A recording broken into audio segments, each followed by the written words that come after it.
Hey, folks, how's it going? I hope you're all doing awesome. Thanks for hanging out this evening. Hope you've all had a fantastic week thus far. Hope you're having a lovely Tuesday night. Thanks for hanging out. How's everybody doing in chat? Blooms1212, how's it going? Thanks for hanging out, Blooms. Zaka, good to see you. Hope you're doing well. Expert Pilot, good to see you as well. Hope you're all doing fantastic. Anybody else is in chat, welcome. Hope you're all doing great. Thanks for hanging out this evening. So, it's been a while since we've flown a challenging approach on stream. It's been months actually, if I remember correctly. So figured it was time we got back into it. And it's been a while since we hit up South America on stream too. So I figured let's head down to the lovely country of Brazil and fly the Congonhas, São Paulo, Santos, Dumont run. And we'll try that really fun and challenging South American Kai-Tech style approach into Santos Dumont at in Rio de Janeiro, or Rio de Janeiro as it's pronounced. But I hope you're all doing great today. Blooms, absolutely would love to have you join and fly along with us. So I do apologize for the totally strange, you know, out of left field livery choice that we went with today. I decided to go with the default, or not default, but rather the Airbus industry house colors on the A319 today. And the reason I did that is because I recently upgraded my FSLabs, and there isn't yet a LATAM Brazil livery available for the A319, at least the latest model of it. So as opposed to getting every Brazilian who watches the stream get super upset with me for flying Avianca, I figured the next best option was to go with the Airbus Industry House Colors. So that's what we're flying tonight, the Airbus Industry House Colors. Alright, we're all done with boarding. I think fueling is done, catering is done, baggage loading is done as well. So let's go ahead and hop in the flight deck here, and we'll finish up our final cockpit preparations, and we'll get going in just a hot minute here. Expert Pilot at least has the notion that the house livery does indeed look good. I think it looks good. But then again, I'm just the one streaming here. But I think it looks good. It works. I figured if I went with the Avianca colors, which was the only other option that was available to me for South American livery, I figured that would probably not be very appealing to Brazilians who might watch the stream or VODs the stream later. So this is what we're going with tonight. Okay, let's get the all packs are on board. Are we clear to close? Go for it. Yes. Thanks. Let me know if you need anything. Okay. Boarding is complete. That was what the FS2 crew flight attendant was letting me know. I want to bring in... What did I want to bring in here? I wanted to bring up my... give me 1 second here. I wanted to bring up my VATSIM client so I can hop on VATSIM. That way Blooms can fly along. And the other thing I wanted to do was get my Active Sky client on. So... let me pull up Active Sky. You're hearing the sound of the Active Sky weather engine starting up there. That classic thunder sound. That's the sound of Active Sky starting up. Castillos, how's it going? Nature's Child, how's it going? Nature's Child, no it's not. It's P3D, prepared from Lockheed Martin. And this is probably the best, I'm laughing because Active Sky came back on and sure enough, it's raining in Sao Paulo. It was, well, at least this beats the super foggy conditions that we had earlier, but it is raining in Sao Paulo. And by the time you arrive in Rio de Janeiro, Santos Dumont, it is going to be raining there too, and it's going to be nightfall. So that is going to make that challenging approach, that super challenging approach to 02 right at Santos Dumont even more challenging with the rain and the rain and the night and the fact that it's going to be nighttime. But what did I want to do here? I wanted to very quickly make sure I got everything that I needed. V-speeds, got all that, transition altitude 8,000. Let's go ahead and hop on VATSIM here and we'll do our departure brief in just a hot minute and we'll get going shortly. Let me hop on VATSIM here, just give me 1 second. I'm going to be Tom321. Type is A319. Let's go ahead and connect. And I'm just going to go ahead and get rid of all the AI traffic here. That way we can see whoever's flying along with us, like Blooms, etc. Zaka says, but Avianca had a Brazilian subsidiary. If that's the case, I did not know that. See, Zaka, I figured that given the fact that Brazil, you know, most folks there speak Portuguese, and Avianca, I associated it, at least mentally, with, you know, all the Spanish-speaking countries in Latin America. I figured that I did not know about the whole Avianca Brazilian subsidiary thing. Or I would have gone with Avianca colors. So anyway, we're stuck with the Airbus colors today. You know what we'll say? We'll call this a proving flight. How about that? We'll call this a demonstration flight. In order to sell the A319 to LATAM Brazil circa 1990 or whatever. Okay, departure runway, or departure airport rather, is SBSP. Destination is SBRJ. Alternate is SBGL. I think that should be good enough. Departure time, let's say about 20 minutes from now, so 04:35. Time en route is going to be a short 36 minutes, and we're going to be cruising at 27,000 today. And I very quickly here need to pull up my route info. Give me a second. It's going to be the Pukra 2 Alpha DORLU. Okay, got all that. Alright, just gonna file my flight plan away. Oh boy. Okay, file my flight plan away, that's great. Okay, let's talk through our game plan today. Oh, and by the way, for those of you who happen to be watching my last streams featuring the FSLabs A319, or for that matter, my last video featuring the Airbus A319, you may have noticed that we had some unfortunate mishaps involving, at one point, both of our engines, and then in another video, another one of our engines. And so, yeah, I've been having a little bit of difficulty with this plane in particular, along with the 777 and whatever other airplanes I've been flying recently. So really, I've been having difficulty with airplanes in general recently. You know, I keep titling these streams as no failures anticipated, but the difficulties keep propping up. And so, the airline, the company, decided to assign me a check captain for this flight. So we do have a check captain who's going to be sitting back here. And let's see, I want to introduce you to this guy. This check captain, his name is, what's his name? Captain Obvious. Obvious. That's a strange name. It's kind of, I'm guessing there's an Eastern European angle there, but Captain Obvious, let me introduce you to him just so you know who Captain Obvious is. He's going to be back here. He's the check captain of this flight. He's going to be monitoring us because we've had a lot of issues recently. So Captain Obvious, folks.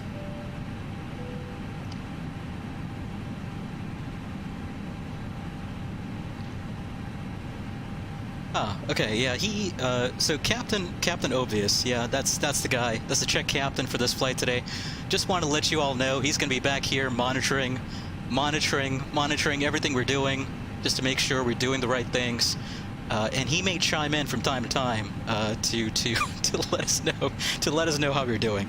Once again, folks, we do have Captain Obvious back there. Captain Obvious, sorry, Eastern European descent, I believe, but Captain Obvious is the man for today.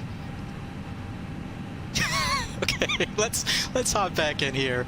Let's talk through our game plan for our flight today. So let me pull up my iPad here real quick, and we'll talk through our game plan. I need to pull up my air server client. Let me pull up some chill music, by the way. We always like to have a little bit of chill music during our streams these days, right? So let me pull that up as well. As always, folks, during our late night streams, we tend to be just a little disorganized. 1 second. There's go. Just pulling up by the requisite playlist there. There we go. Gonna turn down the volume just a little bit, so it's barely a murmur in the background. Here we go. Okay, let's get that chill music on, and let's talk through our game plan today. Okay. Whoa, what's going on? Okay, here we are. Give me a moment here. Okay, hopefully you guys can see my iPad on screen. Let me catch up on chat here. Ray's Aviation, how's it going? Sorry I missed you there, Ray's. Ray's, it is a different kind of heart attack altogether. It is the it is the Brazilian Kitech heart attack. That's what it's going to be today. So this is actually way more difficult than Kitech in my opinion, as you're going to see. But let's talk through our game plan today. So once again, we're going from Sao Paulo's Congonhas airport over to Rio de Janeiro's Santos Dumont airport. This airport has a notoriously short runway, and let me show you just how short. Go to the airport map for Santos Dumont. Yeah, there you go. The longest runway is 02 right, and that has a length that is a whopping 41 feet long. So yeah, there you go. That's what we're going to be dealing with today. So we're out of São Paulo Congonhas to Santos Dumont. Pretty short flight, just about what was it? Just about 35 minutes en route. And Blooms, let me show you the flight plan here real quick, or the route real quick. So it's probably pretty hard to see, Blooms, but it's the Pucra 2 Alpha DORLU transition. Then it's the Uniform Zulu 37 airway, UGRAD, and then UGRAD 1 Bravo into into Santos Dumont at Rio de Janeiro. So that's our plan. Let me catch up on chat here. Pilot Krish, thanks for the kind words. Sorry I missed you there earlier, Pilot Krish, but thanks for the kind words. I'm not sure. Who are you calling professional? You know, the real professional on this stream is the check captain, but we'll talk to the check captain here in a second. Before we do our departure brief here, folks,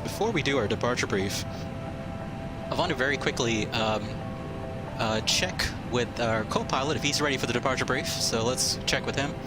Are you ready for the departure brief? Ready. Okay, co-pilot's ready, and then of course you know the drill. I got to check with our super, super smart, super experienced check captain for this flight, Captain Obvious. I got to check if he's ready for the departure brief, so I'm going to check with him real quick. So I'm going to look back here. I'm going to ask the check captain if he's ready for the departure brief. Let's check with him real quick. Yeah, he looks ready. He looks very ready.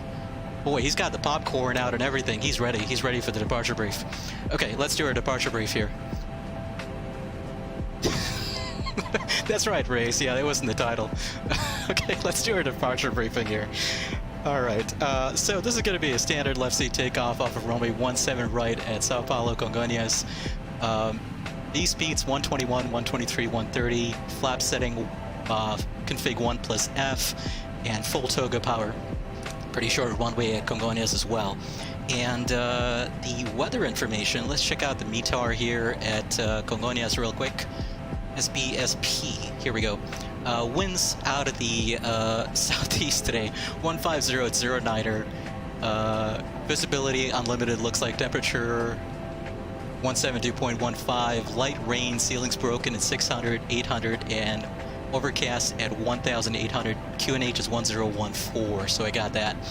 And let's take a look at our taxi diagram here. So we're here at the terminal. We're going to push back onto November and taxi via November Echo to hold short of 17 right for departure. During the departure, any malfunctions before V1, such as engine failure, fire, loss of control, aircraft unsafe to fly, I'm going to call stop to stop the takeoff, brake, exit off the runway if possible, and advise ATC. Any malfunctions after the after V1, we're going to deal with the problem in the air. Pending that, we're going to be doing the Pucra 2 Alpha departure today off of 17 right. So we're going to climb RNAV SP021, cross that about 3600. Then a left turn to Masra below 6000, Ogwin below flight level 100. Then on to Imbit, then on to Pucra. At Pucra, we're off the SID. Actually, we're going to continue on to DORLU. Yeah, so it's a DORLU transition for us. Pucra, then on to DORLU. At DORLU, we're off the SID. Transition altitude is 8,000. GNSS required, RNAV 1, RNP, or RNP1 required. We've got RNP1. Imbit 2 Alpha SID only available. Oh, we're going to disregard that. This SID does require a minimum climb gradient of 5.4% at 3,600, then a 3.3% climb gradient. So we got all that. Special considerations, we do have rain, so we got to take that into account during the departure. Obviously, the runway can turn into a slip and slide. In fact, not sure if you guys are aware of this, but this airport is notorious given that it has super short runways as well. And a long time ago, I think this was about 10 years ago, I remember watching it on the news, right? There was this really infamous crash here at Congonhas where an A319, I believe, actually ran off the end of the runway because it was landing in conditions like this, you know, like rainy, and there was a thunderstorm nearby, I think, things like that. Anyway, we're all good. That's our departure brief. Any questions? I'm good. Okay, co-pilot's good. No questions. Let's go ahead and hide the iPad away. And of course, I want to make sure that I that I check with the check captain to make sure that he was good with that. Departure brief. So give me a second here to check with the check captain. It takes me a while here to turn my neck. All those engine failures have given me whiplash, and so it takes me a while here to turn my neck, folks. But okay, let's do it now. I'm just gonna turn back here and let's check in with our check captain and see what he thinks. What do you think of that departure brief there, Captain Obvious? Oh, yeah, that's what he thinks. Okay, he thought it was really good. That he felt that was a mic drop moment, so he was really, really good with it. He felt that was a mic drop moment, so he was super happy with that departure brief. Okay, let me catch up on chat here. Kawas Silva, how's it going? Reyes Aviation earlier, I was chuckling about this earlier.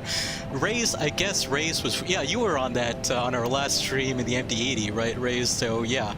I actually did not know until that became an option that was recommended by the performance charts, right?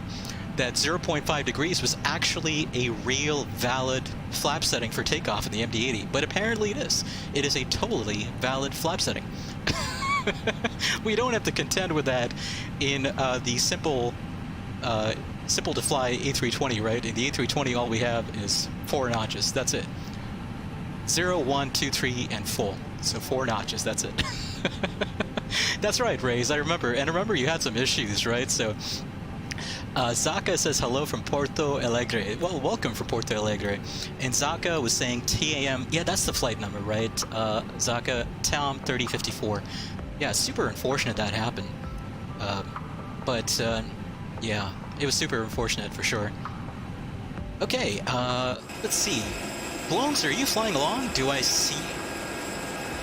I don't see Blooms anywhere. Oh, there he is. There's Blooms. Once again, folks, we're flying on VATSIM. You're more than welcome to fly along if you'd like. And folks, once again, you know, in case you haven't figured out yet, we are going to be in an IFR flight plan. We are going to be in an IFR flight plan. You know what that means. You know what that means. 2 more minutes. They could be miles off course. That's impossible. We're on instruments. That's right, we're going to be flying on instruments. Okay, let's get going here before start checklist. Cockpit prep. Completed. Completed. Gear pins and covers. Removed. Signs. On auto. Adheres. Nav. Fuel quantity. Checked.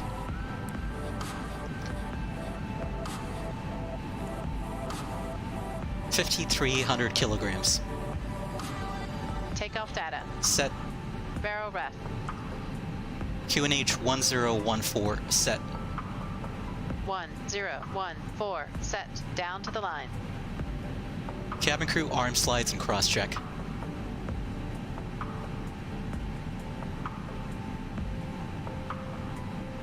Okay, let me go ahead and request pushback here, so give me 1 second to do this.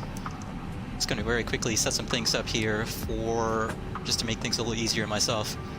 Just going to get the transponder set up correctly, so we're squawking Charlie, and here we're ready for a push. I'm not sure what the rules are in VATSIM Brazil, whether or not we're supposed to squawk Charlie, but I'm going to assume we are anyway on all taxiways and runways. No harm in doing that, unless ATC says don't do it. Okay, let's go ahead and request pushback here. Prepare for pushback and departure, and let's get going. MO, how's it going? That's right, we're flying on instruments. By the way, how's the volume of the chill music? Is it making you chill or is it making you unchill? Because that would defeat the purpose of chill music if it was making you not chill, right?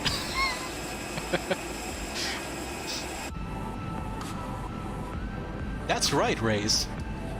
You know the old saying, right? Always easier to ask for forgiveness than it is to ask for permission. Below the line. Windows and doors. Closed. Closed. Beacon. On. Thrust levers. Oh. Idle. Parking brake. Set. Before start, checklist complete. Okay, before start checklist complete, let's do our pushback here. Quick edit pushback, and we're going to be taxiing to 17 right, so I'm going to be pushing back facing north. And actually, I'm going to push on in November there. So let's push on November. Alright.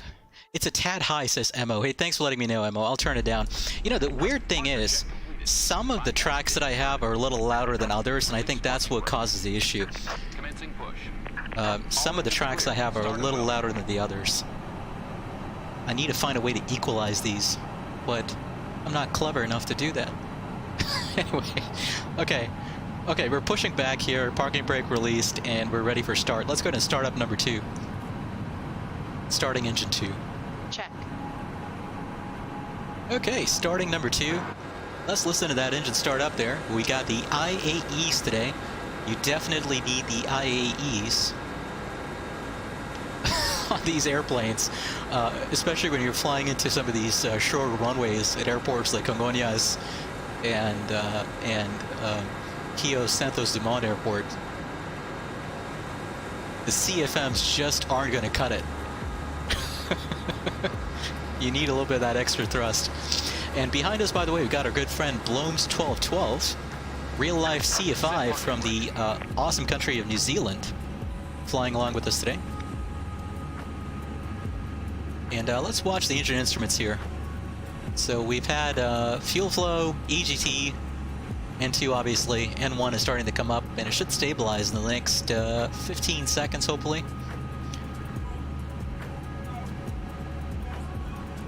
Yeah, thanks for that, both Expert and Mo. I do appreciate the feedback regarding the volume. Okay, good start on number 2. Let's go ahead and start up number 1. Starting engine 1. Check.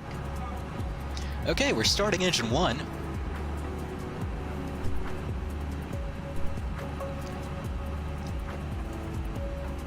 All right, let's watch the second IAE start up here. Mo says the IAEs tend to consume more oil than the CFM. Interesting. Emma, why is that, out of curiosity? Why is that? Now, when you say consume more oil, do you mean that they hold more oil, like they have more oil capacity, or do you actually mean they really, you know, the oil has to be replaced a lot faster in the IAEs than the CFMs? Because that is interesting. I did not know that, actually. One thing I do remember hearing is that the IAEs are more prone to shaft bowing. You know, that weird situation where the shaft, the turbine shaft, can start bending. You know, they're a lot more prone to it than the CFMs, if I remember correctly. I'm not sure if that's just the design of it. Maybe the turbine shaft is longer, or what the story is. But looks like a good start on number 1 as well. Let's go ahead and move the engine mode selector to normal, and let's go ahead and turn off the APU bleed, the APU master. Let's get the taxi light on, runway turn off lights on, and we'll get going shortly. Patrick James, how's it going? Patrick, unfortunately, we're not. We're just going to fly into Santos Dumont. I didn't have a whole lot of time to stream today. If we have time left over at the end, we might actually do a little bit of flying in MSFS. I managed to get a hold of this awesome freeware scenery for Cape Canaveral and all the launch facilities, including the SpaceX launch facility at Pad 39A at Cape Canaveral. And so I figured either today if you have time after the stream, or maybe even tomorrow if I have some time, we'll do a flight to Cape Canaveral out of like Savannah or Jacksonville or something. So that's gonna be fun. Anyway, after start checklist. Anti-ice. Not required. Off. ECAM status. Checked. Pitch trim. 30% set. Rudder trim. 0. After start checklist complete. Clear left. Clear left. Clear left side. Clear right side. Check. Okay, we're ready to taxi out here. Let's start taxiing out. So make sure that I'm squawking mode Charlie there. Indeed I am. Make sure that my flight plan is filed just in case we have controllers show up online. We're all good there. Okay, let's start taxiing out. Straight ahead, November, and Echo to hold short of 17 right. Let's go ahead and release that parking brake and we'll get going. Congonhas traffic, Tom 321, taxiing to 17 right. Congonhas. Let me catch up on chat here. Ray says, hope it doesn't happen this time. Whistles inconspicuously. In reference to shaft bowing. you know the easiest way to tell if we're going to have a failure on stream is to look for the no failures anticipated trademarked logo or trademarked text in the stream title, right? Brake check. Pressure 0. Flight controls check. Ready. Full up. Full down. Neutral. Full left. Full right. Congonhas Neutral. traffic, Tom, 20 November, taxiing Pedals. runway 17 right. Rudder. With you. Full left. Full right. Neutral. Okay, my flight controls check is complete. The FO is going to go through the flight controls check on her side. By the way, that voice you heard was the dulcet tones of our good friend Blows1212 who's flying along. Good to have you flying along with us again, Blows. It's been a while since we've seen you on stream. But good to have you flying with us. By the way, the last time we did a stream out of this airport, I mentioned this. This scenery is completely freeware. It was a freeware scenery released about 10 years ago by a group that I don't think exists any longer, but they were called TerraBrasilis. So if I zoom in on that billboard there, on that building, so Paulo Ricardo, who makes the Santos, Dumont, and Rio de Janeiro scenery, was part of this freeware group back then. And so this was an awesome freeware scenery. And I know that when I streamed this back in the summer, or maybe even earlier, back in the spring, folks were asking for a link. I looked and I couldn't find it. So I'm not sure this is even available as freeware anymore. but it was about 10 years ago. It's a fantastic freeware scenery. I'm going to quickly here, going to create a save point. So the screen's going to go blank while I do that. And it's going to stay blank for a couple more seconds. There we go. Okay. And we're ready to go here. Before takeoff checklist. Flight controls. Checked. Check. Flight instruments. Checked.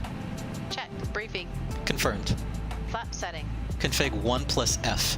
Config 1 plus F. V1. VR. V2. Flex temp. V speeds 121, 123, 130. Toga. Set and checked. V1, 1, 2, 1, VR, 1, 2, 3, V2, 1, 3, 0, Toga, ATC, Set. ECAM memo, Takeoff, no blue. down to the line. Okay, we're down to the line. Let me catch up on chat here real quick. Yeah, expert, totally. That's part of what made that Tom crash from 10 years ago or whatever it was so devastating, right? Because not only did they run off the runway, they went off a cliff basically, and so that made that crash that much more horrifying when you think about it. But yeah, so Zaka was saying, oh, is there a monument down that cliff? I'm not sure it's modeled there, Zaka, but I did not know it was on the other side of the cliff actually. I'm gonna have to look that up on Google Maps or something later. But yeah, it's super unfortunate that happened right here. You know, as somebody who flies IRL, right? Obviously not in big planes, but small airplanes. You know, you always think there, but for the grace of God, go I, so to speak. Not that I'm particularly religious, but yeah, it's just you never know what can lead to these accidents sometimes. Okay, gonna set my altitude there to my cruising flight level because there's no ATC. I'm not gonna worry about any altitude restrictions, and let's get going.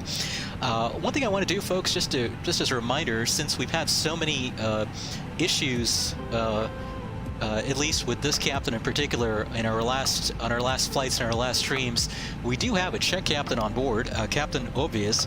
He's keeping an eye on everything that this flight crew is doing during our flight to make sure that we're doing everything right. So let's check in with our check captain to make sure that he's ready for the departure as well. So we're checking with him real quick. Let's check in with him. Let's see if he's ready to go. Yeah, he's really ready to go. Wow, he's doing the Running Man dance. He's dancing with his phone for some reason. He's really ready to go, man. So okay, that's great. It's always nice to see. We have a check captain who's ready to go.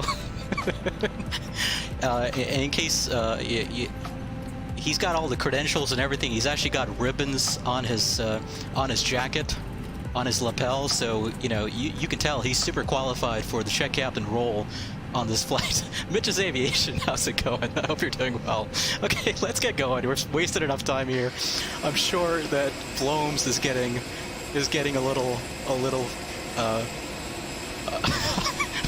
little tired of me waiting and talking your ear off. Let's get going. Okay, let's get the takeoff lights on and let's get going. Approach path clear of traffic. Below the line. Takeoff runway.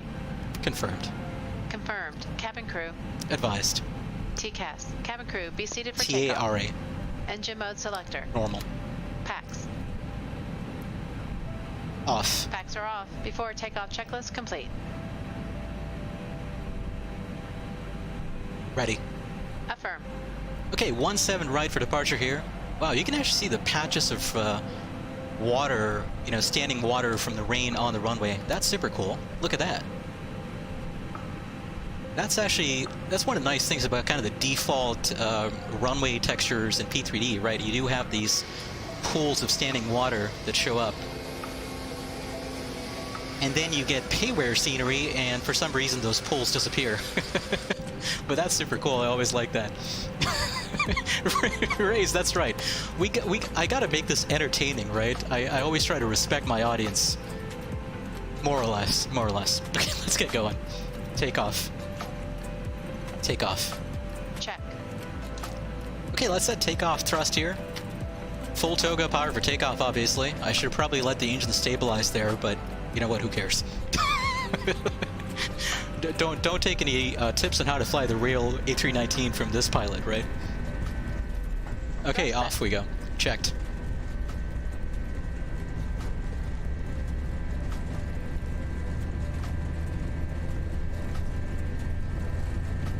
knots. Checked. V1, rotate.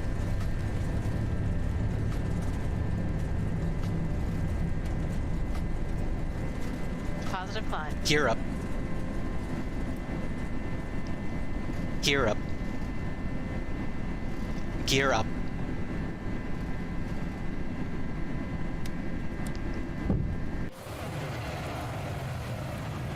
Okay, we're airborne, folks. We're leaving São Paulo behind Gear up.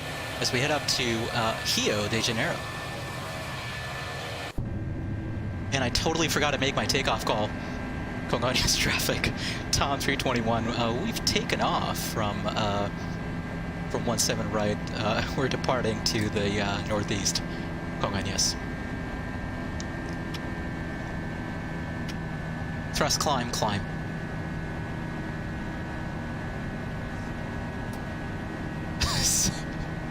Thrust climb, climb. Check.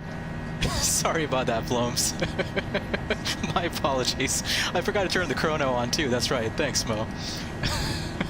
Once again, don't take any tips on how to fly the A319 from this particular fake pilot. Right, we'll be departing to the northeast, climbing flight level 250. That's actually not a bad idea. I'm going to level off at 250 myself, actually. because I know I've done this flight before. I know just how short it is. Flap 0.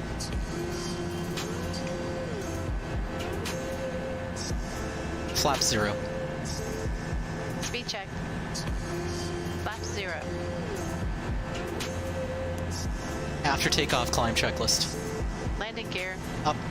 Flaps. Retracted. Pass. On. Down to the line. Okay, we're down to the line. Transition is going to be 8,000. I've gone into open climb here. I'm just going to disregard the altitude restrictions along the SID. Of course, there's no traffic, so it was below flight level 60 at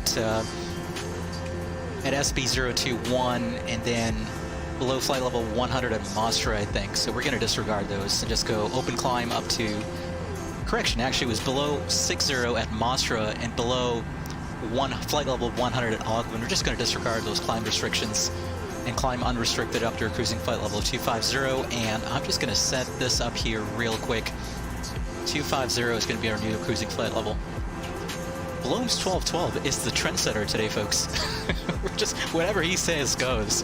But it's not a bad idea, actually, because I'm going to be honest, this is such a short flight that we're going to be through, you know, we're going to be at our top of descent in no time. Okay, to transition there, flight level 80, going to set standard. Standard cross check. Passing flight level 095. Checked.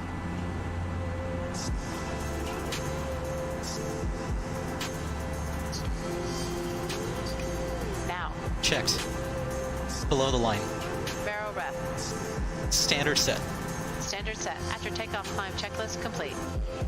Okay, after takeoff, climb checklist is complete. We're climbing out over an overcast São Paulo here. All right, folks, off we go. Confirm. Co-pilot asked me there if she can turn off the seatbelts. I said, go right ahead. Rad nav. Confirm.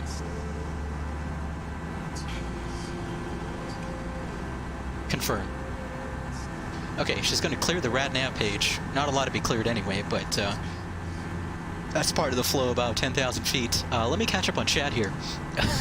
Ray says it's a flight simulator for a reason. Expert says, imagine trying to abort on that runway. You know, honestly, yeah, I mean, you can't abort below V1 because, you know, your V-speed calculations take that into account. But it's going to be a super hairy abort, you know, even below V1 in this airport in particular, right? Confirm. Copy. Activate to secondary. Confirm.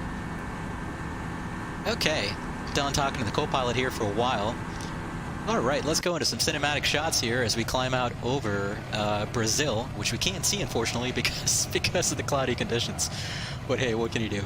Well, I'm going to check on the weather here at Santos Dumont. I'm actually going to change a few things with the weather at Santos Dumont, just because the current conditions there are not conducive to that Kai-Tech style approach that I wanted to do. So I'm going to change the winds.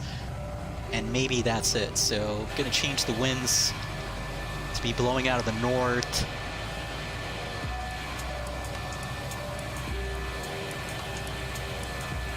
Just going to make a few changes here real quick to the weather. The check captain signed off on it, so we're all good there, folks. Not to worry at all. The check captain signed off on it, so we're all good. Okay. All right, all that is looking good to me, and I'm going to set that. Okay. So we did set some custom weather at Santos Dumont. Okay, I don't know if you're using real-world weather there, Bloms, but I would recommend setting the winds to be out of the north at Santos Dumont if you want to fly the RNP Whiskey 02 right. Otherwise, you basically will not be able to stop on that runway. Blom says lightning on your departure. Oh no. Ray's was asking if meteorites are modeled in P3D. Ray's, I wish they were. I wish they were. Because I could draft a, you know me. I could craft a completely awesome storyline around a potential meteor strike for our next No Failures Anticipated stream. But I wish they were. I don't think they are, unfortunately. I don't think they are. Kyle Longley and Austin Valentine, how's it going? Hope you're both doing great. Thanks for hanging out with us this evening. Kyle says your first solo is tomorrow. Congratulations, Kyle. That's awesome. Actually, knock on wood, right? Don't want to jinx it by saying congratulations just yet, but it's going to go great. You know, most flight instructors, actually every flight instructor I know, would never sign a student off if they didn't believe they were ready. So you're going to do just great. You know, have fun, enjoy it. Whatever you do, don't stress it. You know, that's the worst thing you can do with solos or check rides, anything like that. Never want to stress it. Always want to go into it with confidence, believing you can get it done. But you're going to do great. Kyle says, hopefully the weather complies. Yeah. Kyle, how are things down in... You were from Pensacola, right, if I remember correctly, Kyle? How are things down there? How's the hurricane recovery, you know, going from back when that hurricane, you know, came super close to... You know, I think the eye passed within a few miles of Pensacola, if I remember correctly, right? So I hope things are... You know, first of all, there wasn't much damage, because I remember the last time we spoke, you were checking in right around the time the hurricane was coming into Pensacola. But I hope things are well now. You know, hope things are better at least.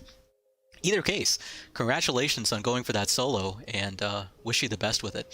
Speaking of lightning blooms, we just had the lightning strike off the left side of the airplane there, so there's a little bit of lightning here as well. In fact, if I look at my weather radar there's a pretty strong cell. There's a thunder cell just off the nose of the airplane there to the left. So that's a pretty strong cell right there. And you can definitely see the lightning and stuff there. Whoa, what's up with the frame rates here? All of a sudden my frame rate started struggling. I don't know why. I don't know what happened there. Okay, now it's better. I don't know what happened. Not sure what was going on.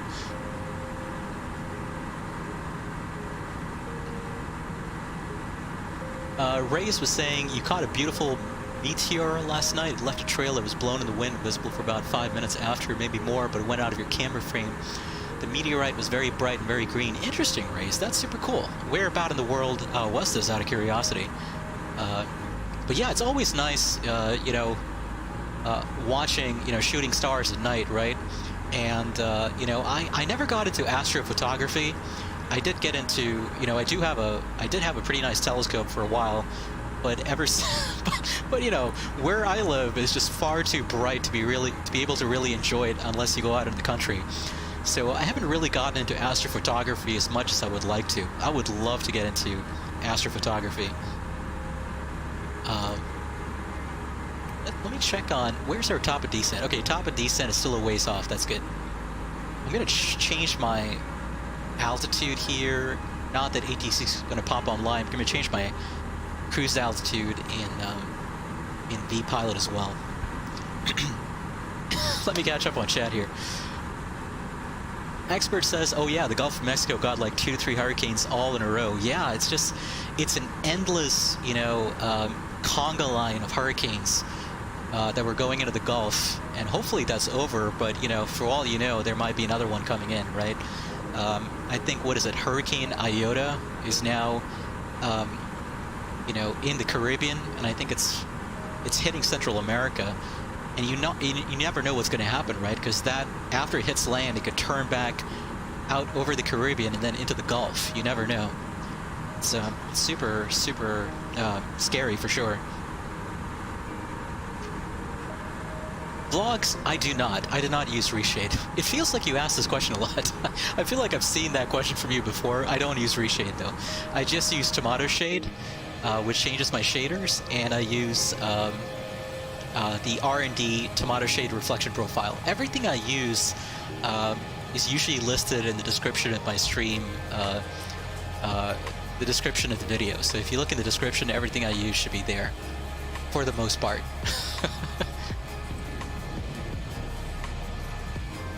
Kyle was saying hurricane recovery is pretty much good. Besides, the new bridge in town is destroyed because the company that is building it didn't secure their barges. Oh wow, yeah. Beside that though, everything is basically normal. Well, that is good to hear, Kyle. That is great to hear. You always worry, you know, when it comes to things like this, but that is great to hear. Alright, folks. Okay, we're coming up on our cruising flight level of 250 here. Let's go ahead and start setting some things up for our arrival into, you see the lightning there? We're dodging thunder cells here as we cruise up to Santos Dumont. But let me go ahead and enter my destination data here. Winds are 020 at 6. Whoops. 020/6. Temperature is... Whoa, what happened? Why did it not like that? Oh, that's because I put the winds in the wrong place. Winds in QNH. Okay, temperature is... One second, let me find this here real quick. Temperature is 23, and QNH is 1010. Okay, 23, QNH 1010. And let me pull up the minimums here on the RNP whiskey. 1 second. Minimum's 305, so I'm going to put that in as well. 305. Okay, I got everything I need now. So we're about 35 miles away from our top of descent, and Blooms with a really good call there to stop our climb at flight level 250. So that was a good call there. Let's go ahead and set things up for the arrival here. So I'm going to roll my altitude selector down to 7,000 at UGRAD. So 7,000 for now in anticipation of the descent. And I'm very, very quickly here going to create a save point. Screen's going to go blank for about 4 or 5 seconds while I do that. Just give it a couple more secs here. There we go. You get this overwhelming sense of nervousness, right? Is the sim going to crash just because I'm trying to save the flight? Hopefully not. Okay, so we're doing well here. Let me catch up on chat. Ray says you live about 30 miles south of Atlanta and your camera was facing almost directly east. The Leonids peaked last night. That's awesome, Ray. That is fantastic.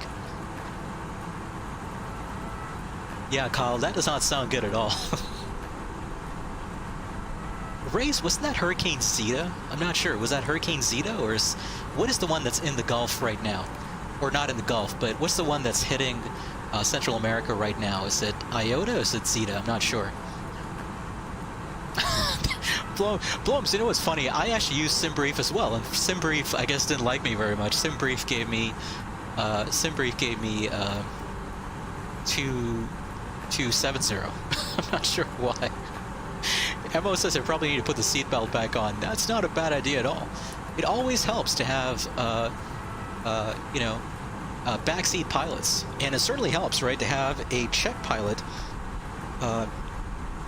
watching every move I make. Once again, folks, we do have a check pilot on stream, or a check pilot in the back of the airplane today, because we've had so many issues with the engines in our previous streams, and so he's keeping a close eye on everything that we're doing. So let's check in with our check captain here. Let's check in with our check captain here real quick. Captain Obvious is his name. We're checking in with him. Yeah, he's still eating his popcorn. He's having a good time with the lightning and the thunderstorms that we're flying through and dodging. He's having a good time. So he's eating his popcorn. He's having a great time. Race, yeah. That wouldn't be an irony. That would be a tragedy. That would be a travesty. A travesty, a tragedy. Oh boy, what is up with these? I'm not sure what is up with these weird frame rate bugs here. Yeah, it comes and goes. It comes and goes. Okay, we're coming up on our top of descent here. Let's go ahead and do an approach brief here real quick. Just gonna pull up my iPad once again. Air server, there we go.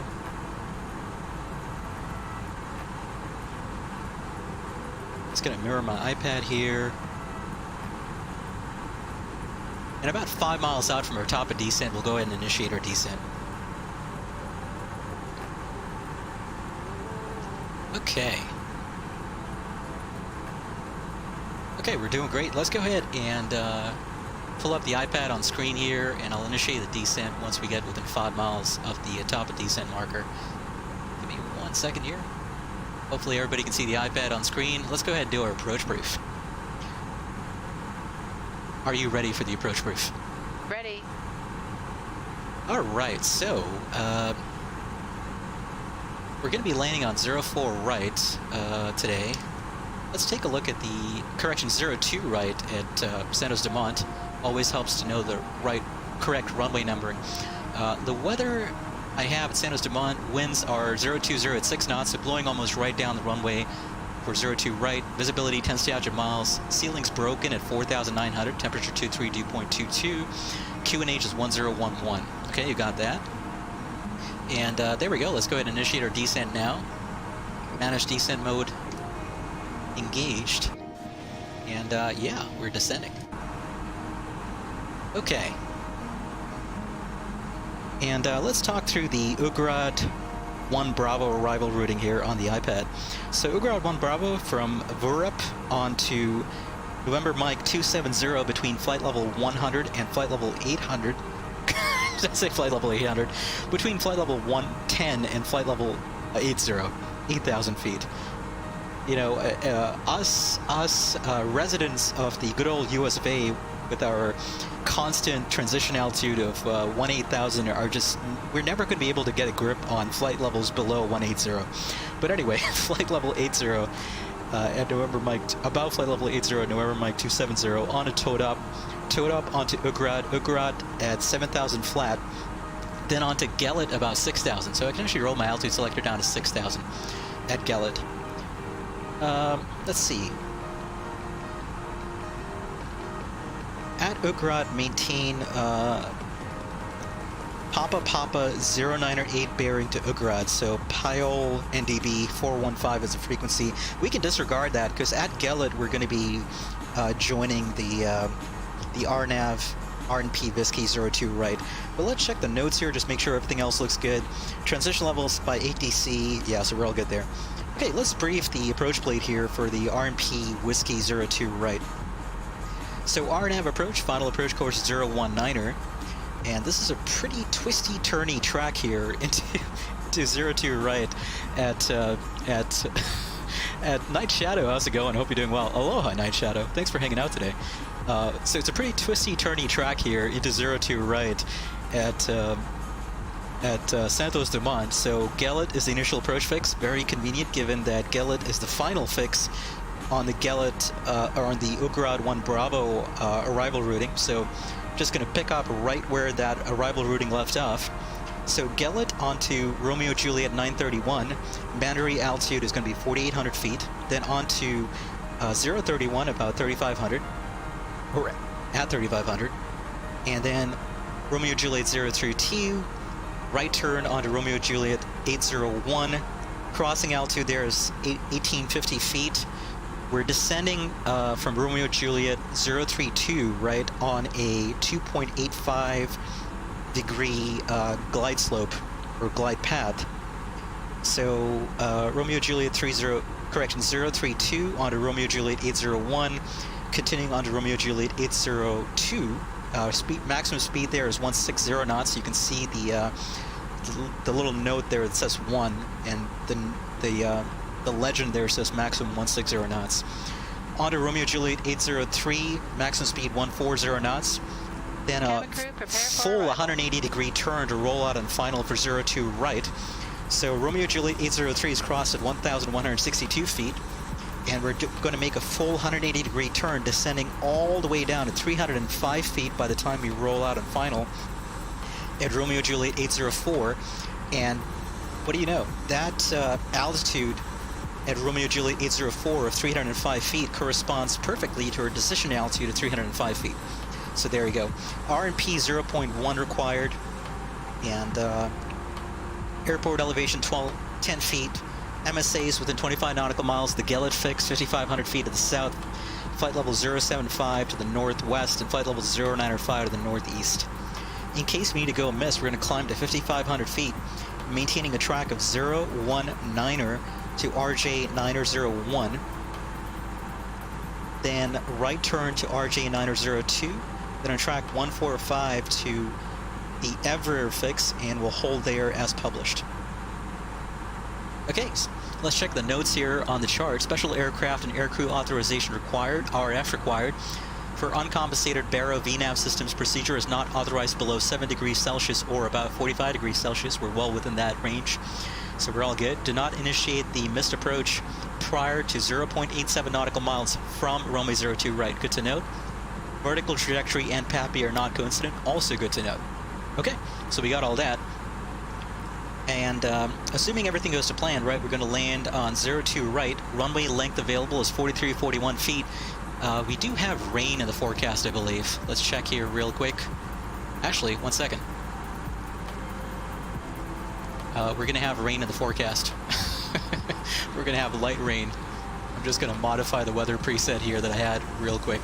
Okay.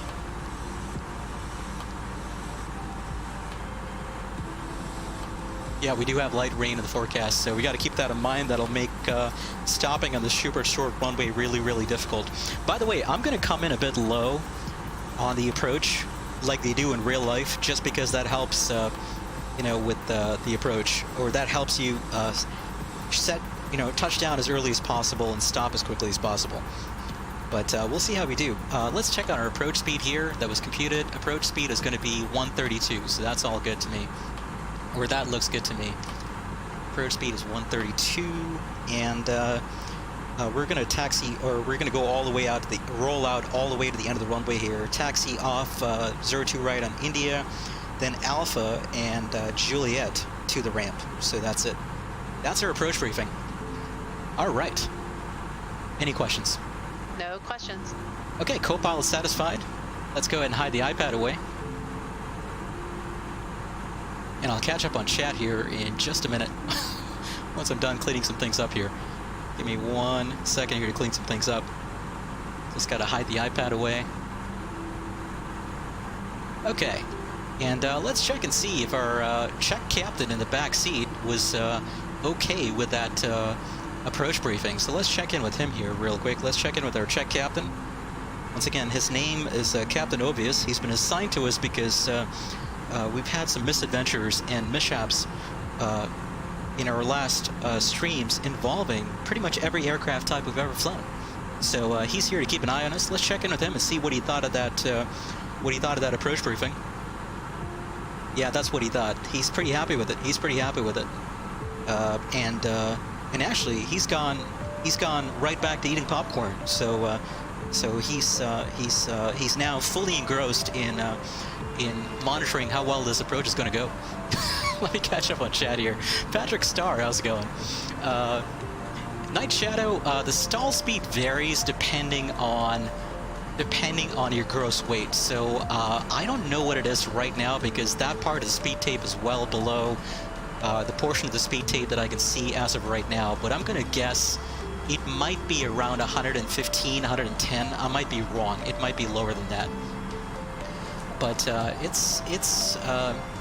it depends on your gross weight. It depends on the aircraft loading and things like that, right?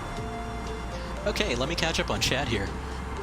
Expert says excited for this landing. So am I. Bloom says you're gonna take the 5-knot tailwind. Wish you luck. Good luck. Good luck there, Blooms. We're all counting on you. I hope you do well. Wow, look at this. Sunset here over Brazil.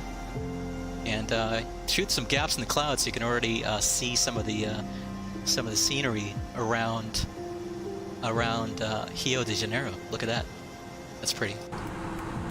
Okay, we're descending through 10,000 feet here, slowing to about 250 knots. And let's assume that at Galet we've been cleared the RNP Whiskey 02 right. So at Galet we've been cleared the RNP Whiskey 02 right. I'm going to roll my altitude selector here down to 2,700 feet, which is the altitude at which we plan to intercept. Oops. That's the altitude at which we plan to intercept the RNAV vertical, VNAV profile for this approach. So 2,700 feet is the selected altitude, and we're slightly above profile here. Let me see how we're doing. Ooh, we're a little bit above profile. I'm going to get the speed brakes out here to help us descend a bit. Let's get the floodlights on here, just so we can see things a bit better in the cockpit.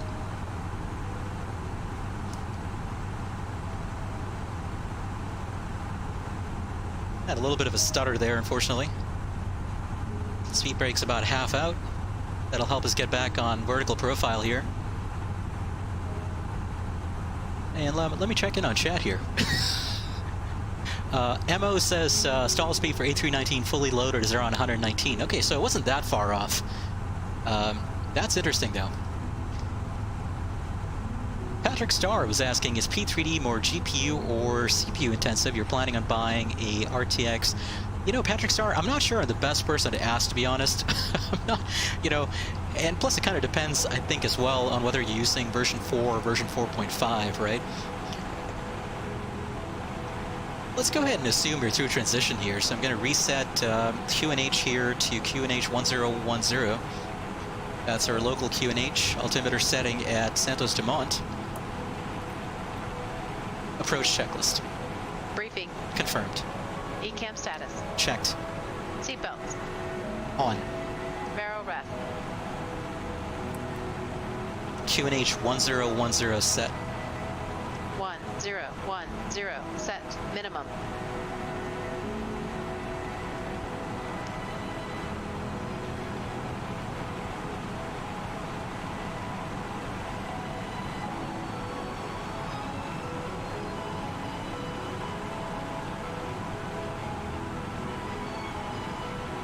.305 feet set. 305 feet set. Engine mode selector. Normal. Approach checklist complete. Okay, approach checklist is complete. Actually, let me check on my outside air temperature here, and TAT, SAT. Okay, that's well above icing, so we're all good. Always worry about potential icing when you're descending in these conditions, but we're all good there. Okay, we're a little above profile. Let's get the speed brakes out. Let's start slowing down here.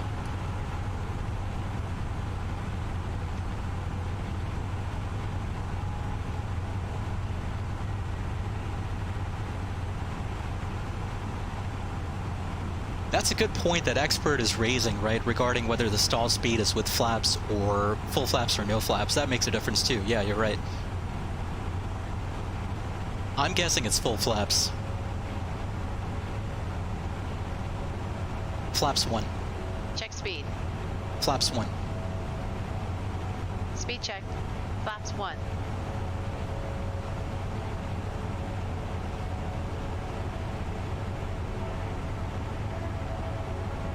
Now let me slow down to 200 for now. Boy, we're descending in the rain here. Oh, there we go, just below the clouds now. That's pretty cool. Let me go ahead and arm the approach mode. There we go. Approach mode is armed. We want to descend to capture the approach profile there. But there we go, folks. It's sunset in Rio de Janeiro. You got the city of Rio de Janeiro sprawling out there ahead of us. Look at that. That's spectacular. This is going to be a spectacular approach. In the rain, at night, or at dusk. It's just going to be absolutely stunning.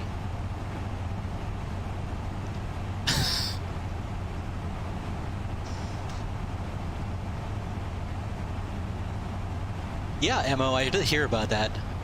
You know, I'm not sure what to think of it, to be honest. I mean, you know, the timing, obviously, given everything that's going on in the airline industry, is not exactly the best. But, yeah, you know, that's happening. Okay, approach nav mode there. Flaps 2. Speed check. Flaps 2.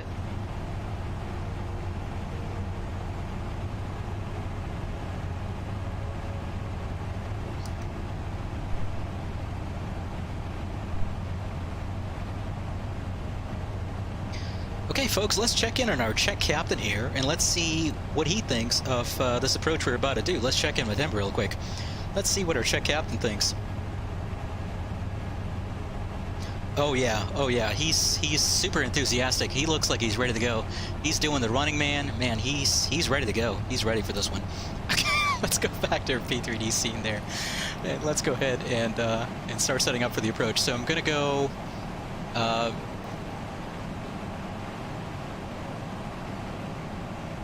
Let's go into manage speed mode at this point. I'm going to go ahead and turn off the GPWS terrain and GPWS alerts there. Okay, final approach mode on the annunciator there. So now we've gone into final approach mode. The aircraft is going to comply with all these altitude constraints along the route. Flaps 3. Speed check. Hi, it's Norman. Flaps 3. The cabin secure for landing. 25. Thank you, Norman. Flaps full. Speed checked. Flaps full. Cabin crew be seated for landing. I can always go around, says expert. I find your lack of faith disturbing. I probably need to get my sound effects back on, but I don't have my chatbot enabled. We'll probably do that during the replays later. We'll get our chatbot enabled later. Radio Okay, altimeter we're doing aligned. great here.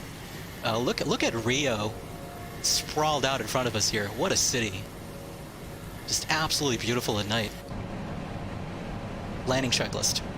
Cabin crew. Advised. Auto thrust. Speed. Auto brake. Medium. ECAM memo. Landing no blue. Landing checklist complete. Okay, landing checklist 2000. complete.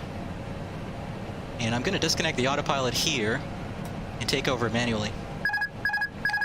Okay, I'm going to be following the flight directors until I'm a little bit closer in here, obviously.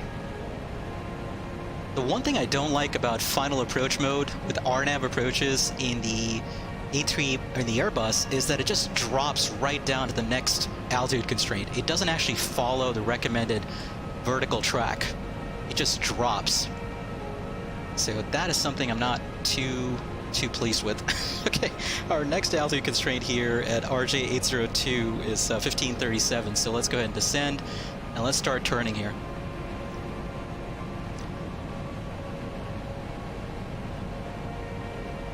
Okay, we're doing well. We got Santos Dumont off the left side there. Too scared to almost look. Too scared even to look.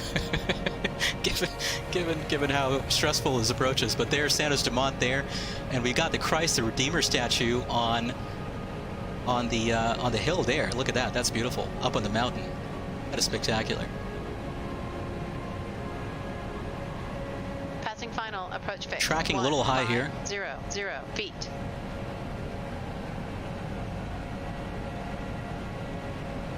$1,000. 1,000. Use flight path angle. Interesting. Gear should be down. Totally forgot to set that. Well, that helps. I thought I did the checklist. Why didn't the co-pilot let me know that I didn't have my gear down? This is off to a great start, folks. This is off to a great start. Just going to check to make sure we got all three indications in the green there. There we do. There we go. That's good. Okay.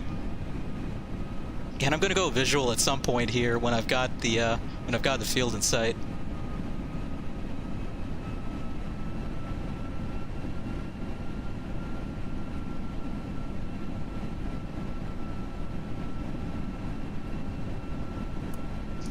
ECAM, no blue now. Spoilers are armed. Okay, that's great. Okay, I'm going to go visual at this point. So once again, I'm aiming for about 300 feet on the rollout here on final, so I want to start descending a bit more. But we're doing well.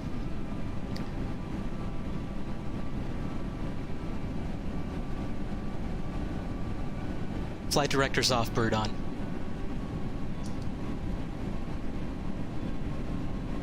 $500. And I'm purposefully going to come in a bit low here. 400. And come in 100 below, there we go. I want to keep about, 3 red, 1 white there. That's better. 300. Typically, Minimum. they come in a bit low on this approach in real life, too.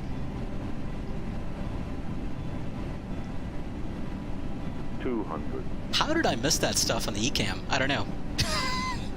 I was so engrossed in narrating our flight today that I totally missed it. 50. 30. 20. Retard. 10. 5. Spoilers, reverse green. Decel.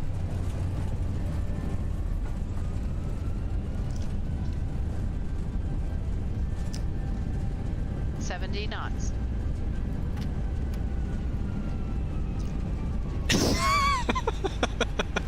I'm not gonna lie, that was pretty intense, especially considering that we discovered below 1,000 feet that we didn't have the aircraft set up in landing configuration. See, the thing is, I figured if we had to go around, we would have to go around once we went all the way around anyway. São Paulo, or Santos Dumont traffic, Tom 321, we've exited on Alpha Santos Dumont. That worked out a lot better than I thought it would. That worked out a lot better than I thought it would. That was pretty hairy there, mostly due to my own ineptness and lack of competence. The Czech pilot back there is probably shaking his head. Let's check in with the Czech pilot and see what he thought of that landing. I want to see what the Czech pilot thought of that landing. So let's check in with Captain Obvious here real quick. Yeah, he seems pretty pleased with that one. He seems really, really pleased with that one. We impressed the Czech captain. That's all that matters. Okay, I'm gonna let's watch Bloms 1212 do his landing here. So Bloms is coming into land. That's him up ahead. I'm very quickly gonna create a save point here. Give me 1 second. We'll check it on Bloms landing, and then we'll taxi in. So let's go to Bloms, and let's watch Bloms land this thing.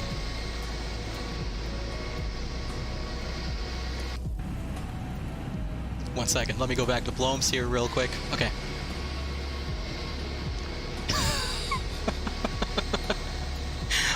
Well, MO, it wouldn't have been possible without you calling out the fact that we didn't have spoilers armed. That makes a huge difference.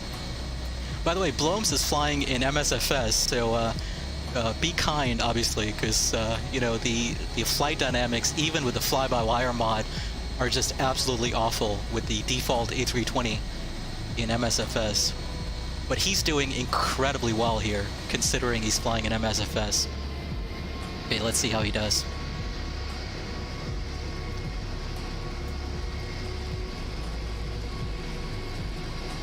Nice job.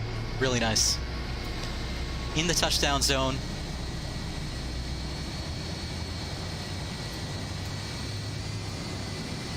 Yep, he's got this. Great job there, Bloms. Stop, stop! Okay. I was worried there for a second. He got it, he got this. Night Shadow, I felt like Captain Obvious seemed more than pleased with the landing. He was very, very happy with it. You got it, you got it. Nicely done there, Bloms. Okay, let's start taxiing in here. Brakes released. By the way, this is Paulo Ricardo's scenery for Santos Dumont, which came out... Palm 20 November, it's clear of the active taxiing to the gate. Which came out early this year, if I remember correctly. Boy, it feels like years ago. It feels like 10 years ago, but it was actually, I think, back in spring when it first came out. But this is an awesome scenery. The terminal is beautifully modeled. He's got full photo rail coverage for all the surrounding landscape, like miles and miles out from the city itself. It's just absolutely amazing, the work he's done here. Okay. So I'm going to leave the aircraft in landing configuration, obviously, just like we normally do, and we'll check out a whole bunch of replays.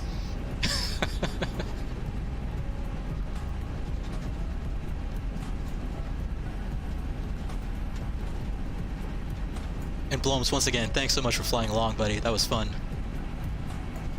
No worries at all, mate. Thanks for the wonderful stream. Alright, so we're going to park here at gate 3, I think. Don't ask me why I picked 3. Maybe because I just like to say tree.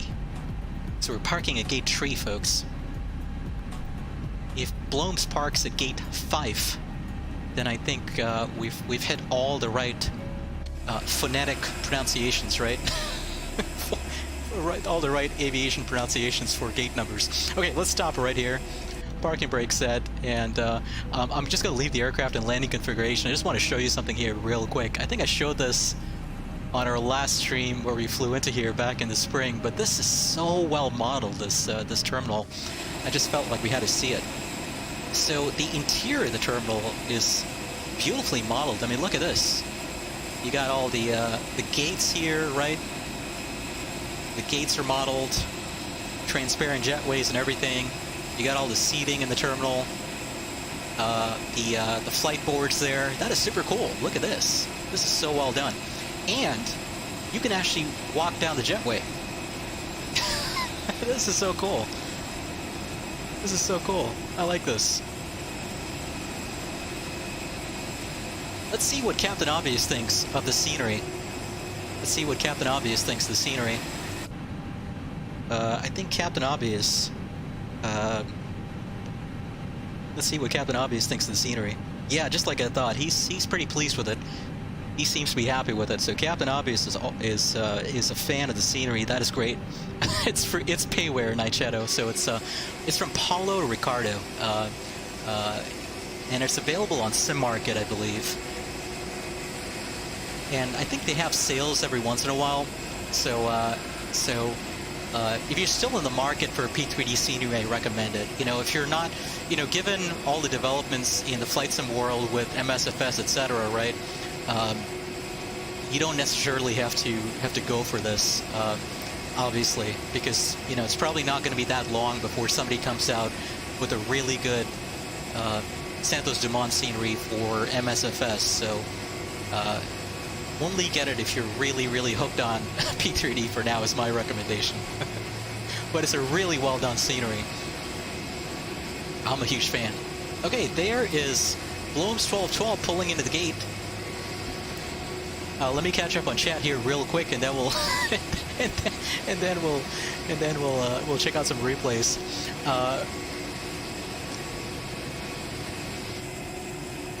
Blomes was saying that was close. Yeah, that's right. I forgot that Blomes was actually.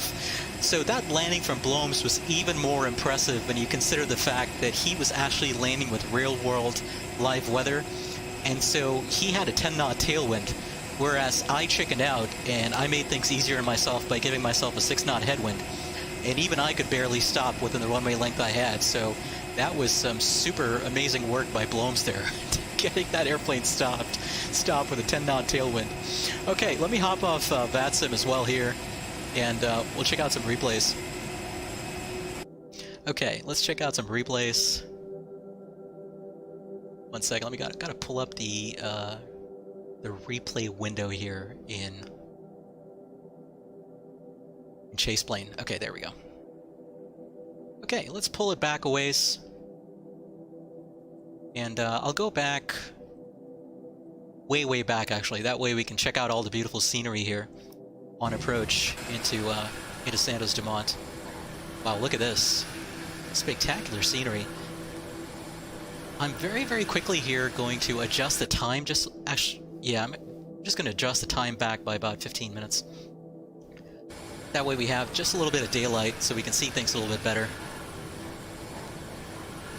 I know that it's not very entertaining for an audience when it's completely dark, so it helps to have just a little bit of twilight or a little bit of light left out. Okay. So what is the name of that stadium over there, right? That was the stadium that was used, if I remember correctly, for the opening ceremony of the 2016 Olympics in Rio de Janeiro, right? Is that the Maracana Stadium? Is that what that is? I think it's the Maracana Stadium, right? Yeah, Maracana, Zaka says. Awesome. Yeah, look at that.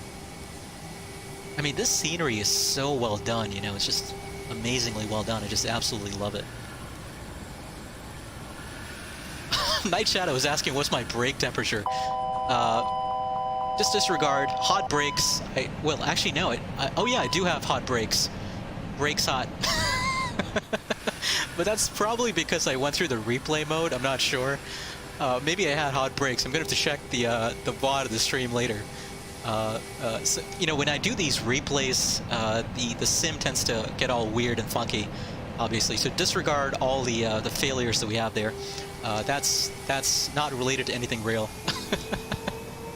But you got downtown Rio there. Look at that. You got the Ferris wheel all lit up back there. And what's the name of that bridge that goes all across the bay there? What's the name of that bridge? Not sure. But this just looks stunning. Okay, gear coming down. Far too late in the approach. At this point, I still hadn't armed the speed brakes. I'm really surprised how well that worked out, considering I didn't even have the aircraft and landing configuration below 1,000 feet. The Rio Niterói Bridge. Thanks for that, Zaka. Yeah, it's a pretty cool bridge. How long is it, out of curiosity? It looks super long. Look at that. You got the Christ the Redeemer statue up there. It's just stunning.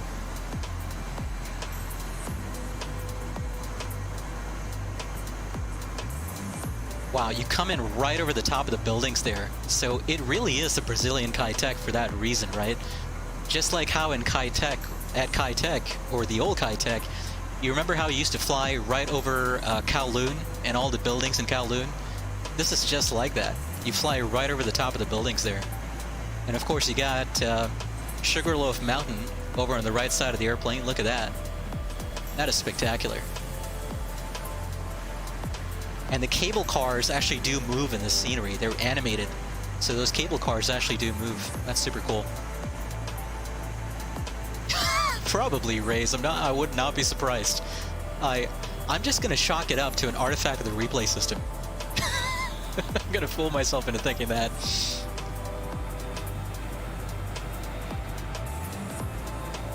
Expert pilot, C, I can only reference you, or I can only direct you to Bloom's 1212's answer, which I think covers it adequately.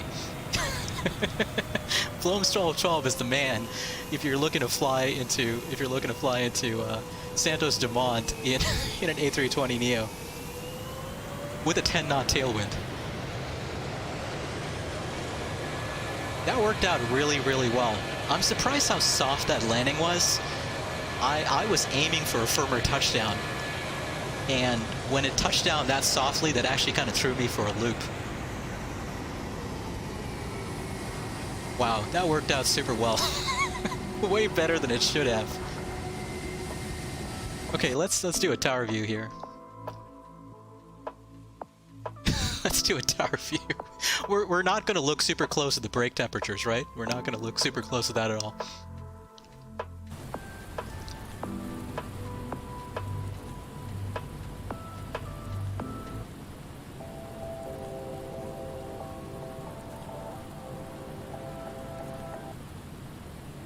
Okay, let's check out the tower view here.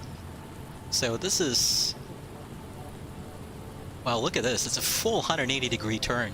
You know, I gotta try this like Bloms just did in Microsoft Flight Simulator. I think it probably looks just spectacular in Microsoft Flight Simulator. Wow, look at that. The PBR textures on the new model from FSLabs just look stunning, don't they?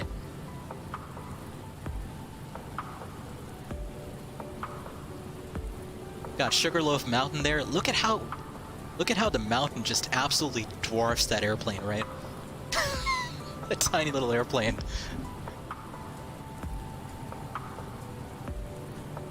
MO, I'm liking that idea. I'm liking that idea. I'm liking the idea of a fully loaded A321 into Rio. We gotta get Bloms 1212 to do that for us.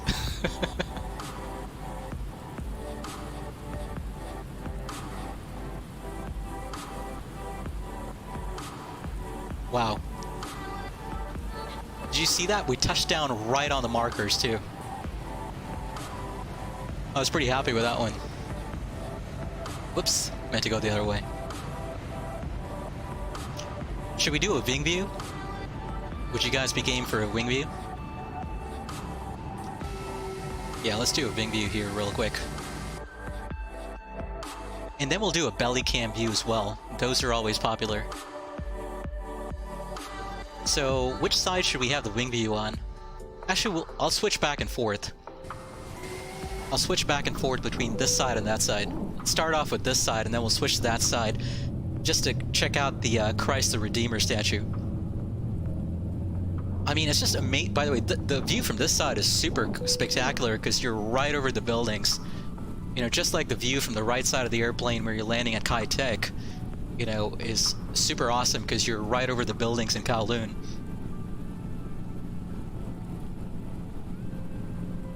Look at that. Got the Christ the Redeemer statue out there. My God. What an approach this. Right over the buildings. You can see right into the offices and the apartment complexes down there if you were doing this at an IRL, right? And what's the name of this beach right here? This is not Copacabana Beach, right? Copacabana is on the other side of Sugarloaf Mountain. So I'm not sure what that beach is. And you got the roadway right there too. Look at that. That's spectacular.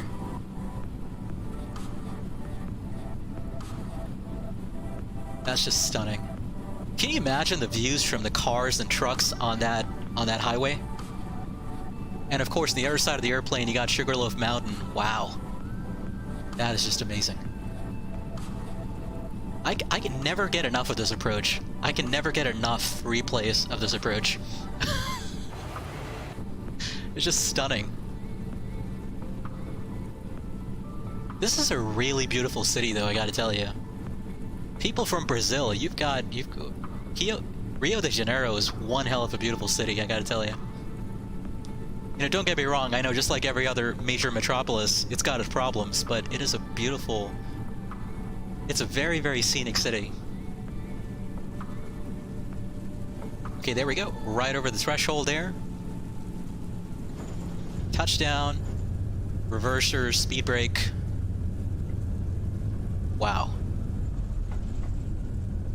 And downtown is like right there. Yeah, totally expert, I agree with that. And I'm sorry folks, I know I probably missed a ton in chat. I do apologize. Just been far too focused on trying to make the stream interesting with the replays. We'll do... let's do a gear view next. So we'll do a belly cam. We'll do belly cam next. This is usually a pretty popular... This is a fan favorite on the DJ Aviator channel. People love the belly cam. Actually, you know, I love the belly cam. I'm not sure if other people love it, but I love it. I love the belly cam.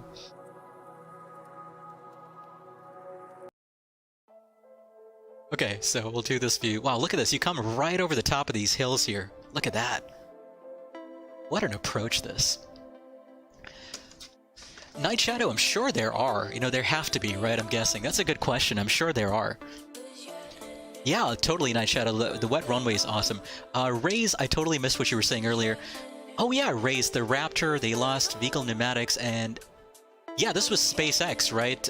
One of the Raptor engines, I guess they had some part of it that actually melted.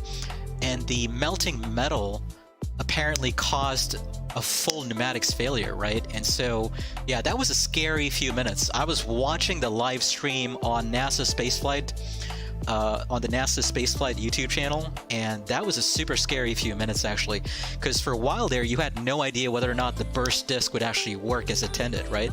It's a completely new rocket, so you have no idea whether it's going to work as planned. But thankfully, the burst disc did what it was supposed to, and let off all the pressure. So instead of having a huge big boom with the entire rocket exploding, you just had the burst disc and a little bit of essentially steam from the oxygen evaporating away. So that was great. Thankfully that worked out. Yeah, thanks. That was. I'm glad you brought that up. That was super scary for sure. But I didn't actually catch the joke from earlier. Expert earlier was saying, oh wow, the FSL even has reverse thrust spray effect. Oh, there was a joke. I'm sorry, Raze, I totally missed it earlier, but Raze was saying earlier, my brakes are as hot as the melted Raptor engine from Friday. I would not be surprised. They're probably pretty hot with all the replays that we're putting this airframe through.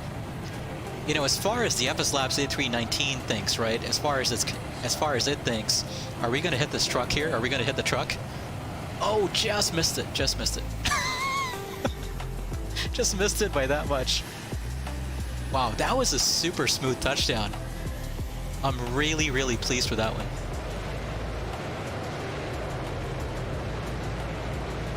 That was a super smooth touchdown. Yeah, and I do love the spray for sure. From the tires in the rain. That does look amazing. Wow, look at that. Yeah, stopped barely in the remaining runway that I had there. That was crazy. Bloms, yours actually look pretty good.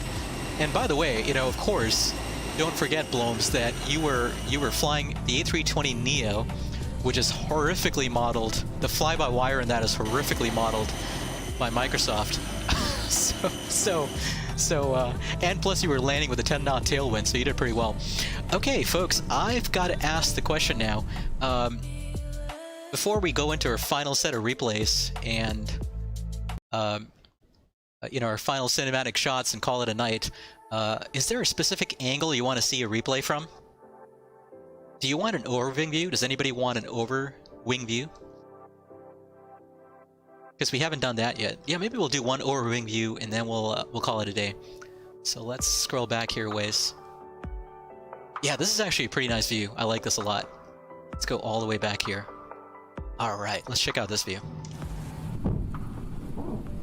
And I'm going to turn off the P3D sound there for a while because otherwise you're just going to hear the PTU barking. I don't know why the replay does that. The PTU is always barking in the replays.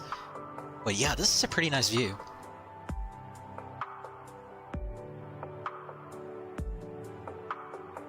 Yeah, we'll check out this view here.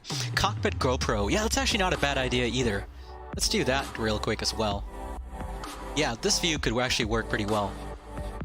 Let's do this view and then, you know what? We'll do this view for the actual touchdown, and we'll go into that wing view for the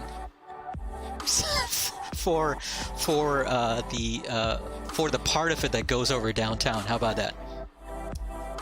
And then we'll do the GoPro right before we start that final turn. Look at that!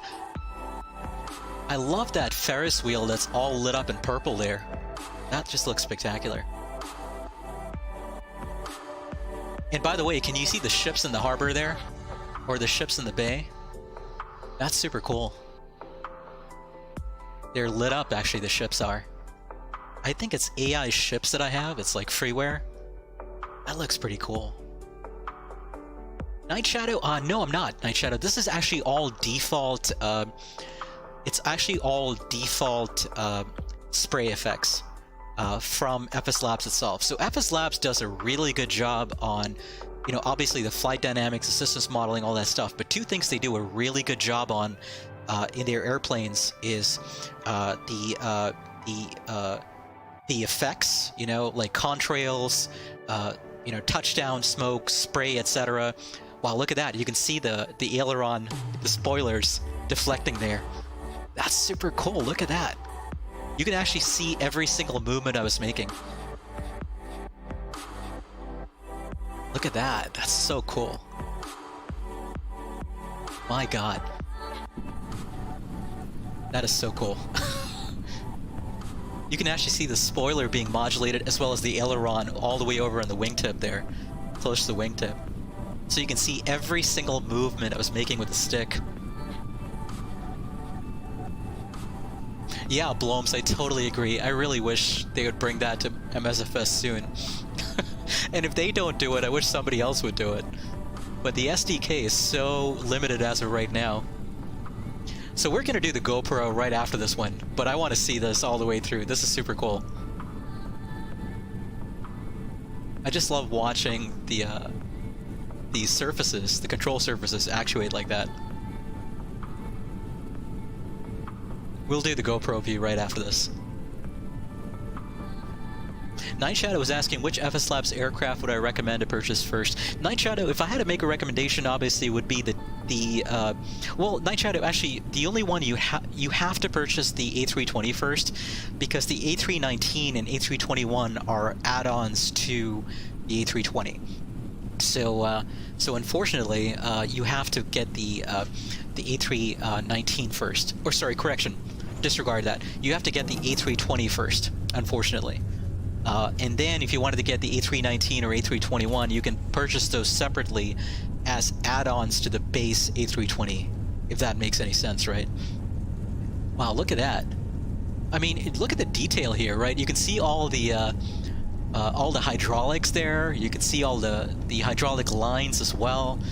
You know, you can see some of the electronics in there as well. That is so cool, I gotta tell you.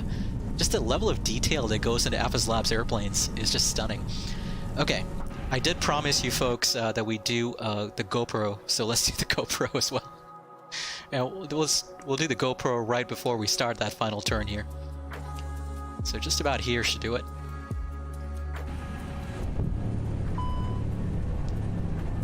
Okay. 1 second. Okay. Yeah, totally, Blooms. I am totally a nerd. You know, I actually have a degree in aerospace engineering, right? So for me, it's even more interesting. I'm a real life rocket scientist, or at least I have a degree in rocket science anyway. So for me, it's even more interesting. Just watching the level of detail that has been put into that. Oh boy, I want to disregard all this.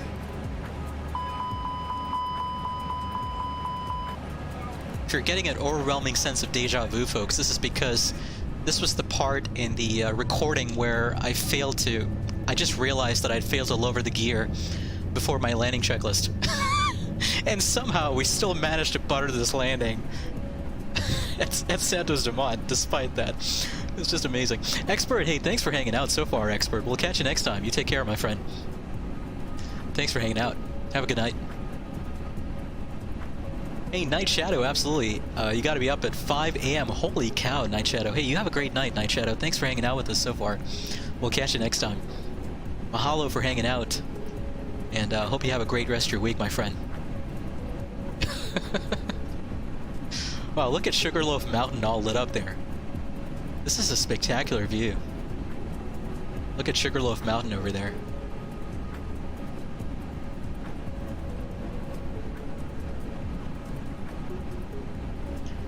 And of course you got the runway right there.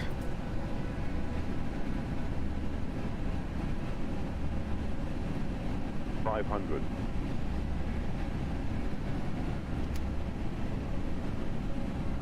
$400. I actually did reasonably well here. I think I was worried that I was going to overshoot. That's why I undershot a little bit. You know, so I cut my turn in, and then I had to correct for that by turning back to the right and then back to the left. But it actually worked out really, really well.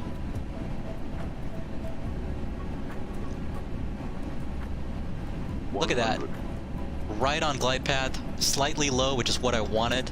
50, 30, 20, retard, 10, 5. And we literally touched down right on the markers there, right on the 1,000-foot markers.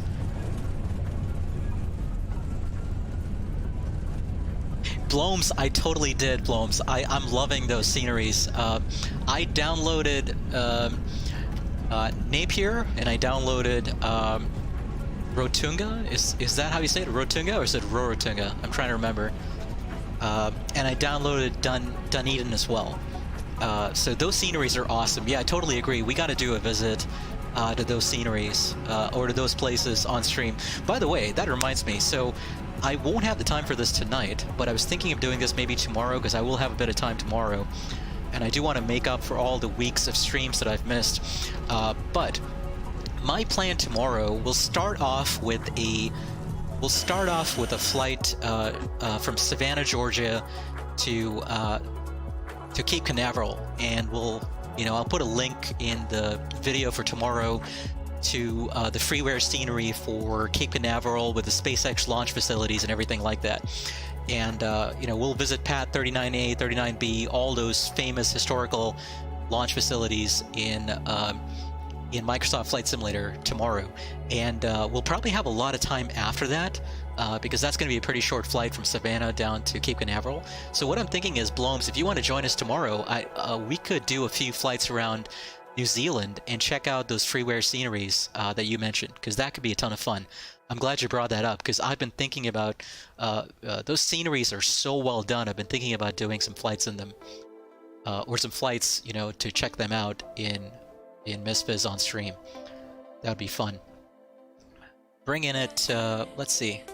Oh, actually, what I wanted to do was I'm being very, very vain here, but I wanted to show you guys just how soft that touchdown was, and just how accurate that touchdown was.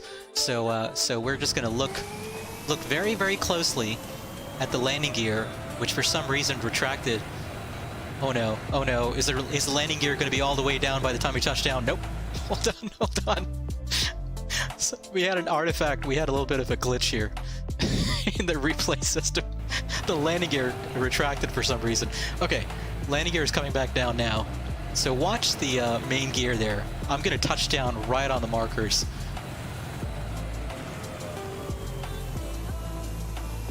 Ooh, look at that. That was right on the markers. That was right on the markers. I am so pleased with that landing. Hold on. Oh no. Why does the landing gear keep retracting in the replay? I don't know. I gotta pull it back far enough so that's not an issue anymore. 1 second, let me change the time here again. That way we have a bit more light out. Okay. Yeah, Blooms, I'm thinking right around the time that we started today, so maybe around 7:30 Pacific, which would be about 30 minutes before the start time we had today. So we can do that tomorrow. That'd be a ton of fun. And anybody that wants to fly along, you know, we'll be in multiplayer on MSFS, so we can do that tomorrow if anybody wants to fly along. That'd be a ton of fun. Okay. Yeah, right on the marker. Smack dab in the middle of the markers. Okay, I'm gonna brag about that just a little bit because I've never had a landing that good before, and I certainly would not expect it to be having a landing that good. I certainly would not expect to have a landing that good at with an approach like this and on a runway this short. So I am super pleased with that one. Let's check in with our dear check captain here, see what he thought of that. Let's check in with him real quick. Oh yeah, he's giving me the full tip of the hat there. He's pretty pleased with that one. So as long as we've impressed our check captain tonight, I'm gonna call this a success story.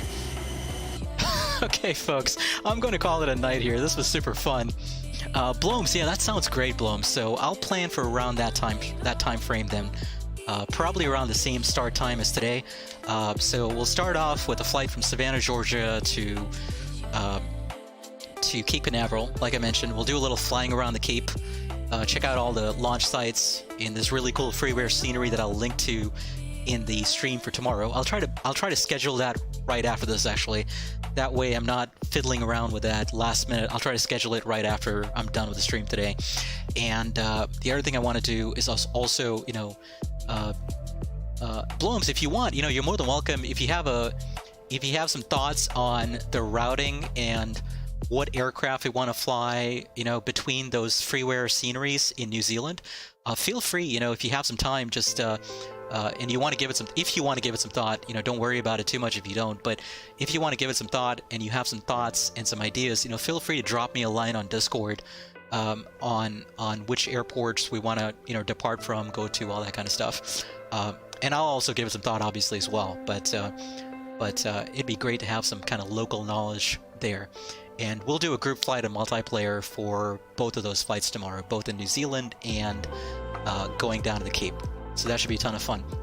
All right, folks, let me pull up some outro music here, and we'll call it an evening. This was super fun. Thanks to all of you for hanging out. I really enjoyed it. This was a ton of fun. You know, I gotta tell you, doing these impromptu streams sometimes, you never know what you're gonna get, but it's the folks that show up and hang out that make these streams more fun than you'd think they would be. So thank you to all of you for hanging out, and Blooms, thank you for flying along. This was super fun, pal. Let me pull up some outro music here. Let's see. You know, we'll probably go with more JD McPherson. This is a high energy approach, so we probably need like a Chuck Berry cover, right? For the night. So let's go ahead and pull that up. All right, folks. Thanks so much for hanging out. I really did enjoy it. Race Aviation, Zaka, Blooms, all of you folks that hung out today. Thanks so much. This was super fun. And Blooms earlier was saying Rotorua. Okay, I'm gonna have to practice that in order to be able to get it. Zaka earlier was saying you can see the Emperor Palace at the end of the runway. Oh, interesting. I'm gonna have to look at that in the VOD, or take a look at that later. But to all of those of you that hung out today, this was super fun. I really enjoyed it.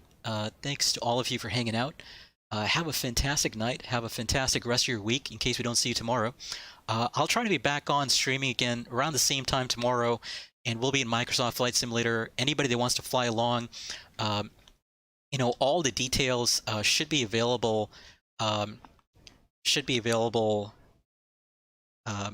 know, in the stream description for tomorrow. I'll try to have that put up tonight and schedule that tonight if I can.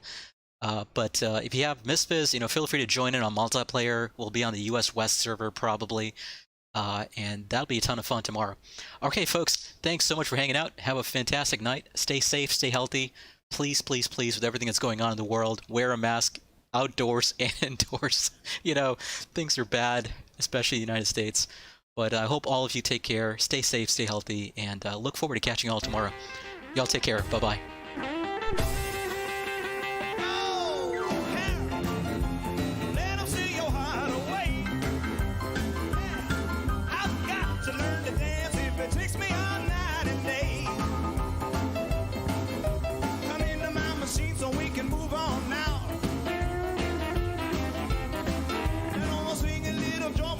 Jump and shout.